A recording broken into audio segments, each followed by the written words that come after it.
Hi guys, it's so good to see you again. I'm still working out a few kinks with the testing process. Apparently, creating an illusion of multiple buildings being on fire was not exactly what the professors wanted to see from a trainee. I thought I was creating more targets for... Never mind, we'll just have to agree to disagree. Also, I've officially hit 50 subscribers! This is so awesome. Thank you guys for your support and continued love. It means more to me than you know, especially right now. Also, because I've hit 50 subscribers, I think I can finally tell you guys a little bit more about Toga's backstory. Just so you guys are aware, now that I've hit 50 subscribers, Toga has reached level 2. What this means for the channel is your guess. Each time I hit a milestone, Toga's level increases by 1. But that also means the saves she has to make are increasing as well. For what? That's for you to speculate. This makes for some pretty interesting outcomes, I think. With that being said, let's get a little bit more into Toga's backstory. This is a continuation of the first part of her story, which is in my Redrawing Myself video. The link is above if you want to listen to me as I regale you about that story. But in summary, Toga comes from a semi-well-to-do family in the Minzo-Branson Underdark. Her parents are kind to her and do what they can to stay afloat.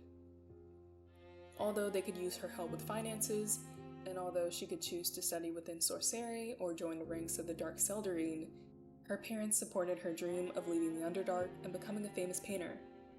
She lived in comfort and lived knowing her parents adored her. She lived a good life. But unfortunately for her, that was about to change. Toga's parents, without a child that would elevate their station, fell into money problems. It wasn't noticeable at first, as Toga didn't have the best perception in these things, but eventually, the fine art decorating the walls of the home started to disappear, and the food would stay in the fridge longer. More perishables were being bought, and Toga, at night, would hear her parents talking well into the dawn. Sometimes there was crying, sometimes hushed yelling, and sometimes there were long bouts of silence. She started to catch on that something might be wrong, and in talking to her mother found that they would be moving to a small home in Eastmere within the next month.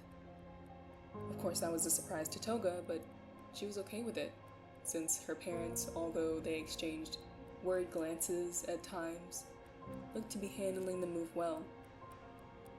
However, once they got to Eastmere, she quickly found that the tolerant nature of Dothcloyne was not reciprocated very far out of the city. Toga remembers when, upon introducing themselves, her parents promptly were spat on and had the door slammed in their faces. There were no community gardens or bathhouses, no warm welcomes or even warmth to speak of. Toga still cannot remember seeing any child, and her parents forbade her from stepping out into the street without them, lest she be robbed or taken. A part of her, no matter how much she pushed it out of her mind, still blames herself for what happened to their family. Her father and mother kept their warmth and kindness for their daughter when they were with her.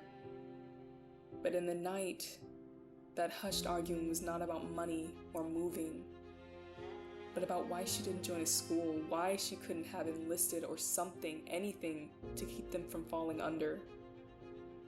But those conversations in the night never reared in the morning. They tried their best to stay afloat in their community, but with word getting around of their prior affluence, they began to be targeted in this community. Going shopping for food was now accompanied by suspiciously high prices than normal. Her mother had to start holding her purse in both her hands and then eventually had to ask her father to hold the purse for her. Life became more and more fearsome, and Toga, having learned about how to treat people from the station that she was in prior, came to the conclusion that she could help this place with her art, her ideas, her smile, her presence. She began painting walls and hanging paintings donned with saturated dye, or at least dye as saturated as she could find. She began singing, going out of her way to find other children to dance and play with. And it worked, partly. There were smiles seen between the children, Whether they were mischievous or gleeful, there were smiles nonetheless. It worked. It worked a little too well. The brightness was extending to places they ought not be, and eyes were on Toga, eyes that burned with malice and animosity. That's all for now. I hope you guys are really enjoying this page and following Toga's life well. Let me know if you have any comments about what you'd like to see in upcoming videos, and I'll do my best to create that for you.